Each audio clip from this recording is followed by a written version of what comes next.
अरबी समुद्रात कमी दाबाचा पट्टा तयार झालाय, त्यामुळे महाराष्ट्रासाठी पुढचे काही तास महत्त्वाचे आहेत। महाराष्ट्राच्या विविध भागात मुसळधार पावसाचा इशारा देण्यात आलाय। उत्तर कर्नाटक, गोवा किनारपट्टीपासून पूर्व मध्य अरबी समुद्रात एक चक्रीय स्थिती निर्माण झाली होती, त्यामुळे पुढील 12 तासात तिथेच कमी दाबाचं क्षेत्र तयार होत आहे।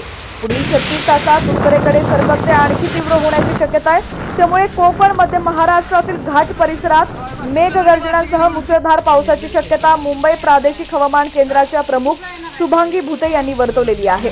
मुंबई प्रादेशिक हवामान केंद्राच्या प्रमुख शुभांगी भुते यांनी दिलेल्या माहितीनुसार कोकण, मध्य महाराष्ट्रातील घाट परिसरात मेघगर्जनांसह मुसळधार पावसाची शक्यता वर्तवण्यात आली आहे। वाऱ्याचा वेग देखील 30 ते 40 किलोमीटर प्रति तास असण्याची शक्यता आहे। सोबतच मच्छीमारांना समुद्रात न जाण्याचा इशारा देखील देण्यात आलेला आहे।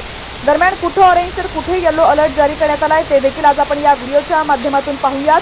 त्याआधी तुम्ही जर HTN मराठी न्यूज चॅनल पहिल्यांदाच पाहत असाल आणि अजूनही चॅनलला सबस्क्राइब केलेलं नसेल तर नक्की सबस्क्राइब करा, जेणेकरून आमचे अपडेट्स लवकरात लवकर तुमच्यापर्यंत पोहोचतील। रायगड, सिंधुदुर्ग आणि रत्नागिरीसाठी ऑरेंज अलर्ट जारी करण्यात आलाय, तर काही भागात अतिमुसळधार ते मुसळधार पावसाचा इशारा देण्यात आलाय।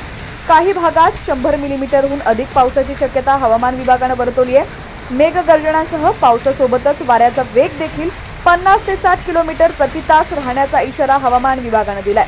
मुंबई, ठाणे आणि पालघरमध्ये देखील मुसळधार पावसाचा येलो अलर्ट जारी करण्यात आलाय, तर धुळे, नंदुरबार, सांगली, जालना, हिंगोली, परभणी या जिल्ह्यांना पावसाचा येलो अलर्ट देण्यात आलाय। त्याचबरोबर नाशिक आणि घाटमाथ्यावर पावसाचा ऑरेंज अलर्ट जारी करण्यात आलाय। अहिल्यानगर, पुणे, बीड, कोल्हापूर आणि सातारा, छत्रपती संभाजीनगर, सोलापूर या भागात पावसाचा ऑरेंज अलर्ट जारी करण्यात आलाय। दरम्यान भारतीय हवामान खात्यातील अधिकाऱ्यांनी दिलेल्या माहितीनुसार महाराष्ट्रात वेळेआधीच मान्सून दाखल होणार आहे। महाराष्ट्रात यंदा सामान्यपेक्षा अधिक पावसाचा अंदाज आहे। मराठवाड्यातील काही भागात सामान्यपेक्षा कमी पावसाचा अंदाज आहे। केरळमध्ये मान्सून पुढील 2 ते 3 दिवसात दाखल होण्याचा अंदाज भारतीय हवामान खात्यातील अधिकाऱ्यांनी वर्तवलाय।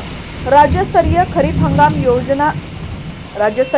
हंगाम नियोजन बैठकीत अधिकाऱ्यांनी ही माहिती दिली आहे, त्यामुळे लवकरच महाराष्ट्रात मान्सूनचं आगमन होणार आहे।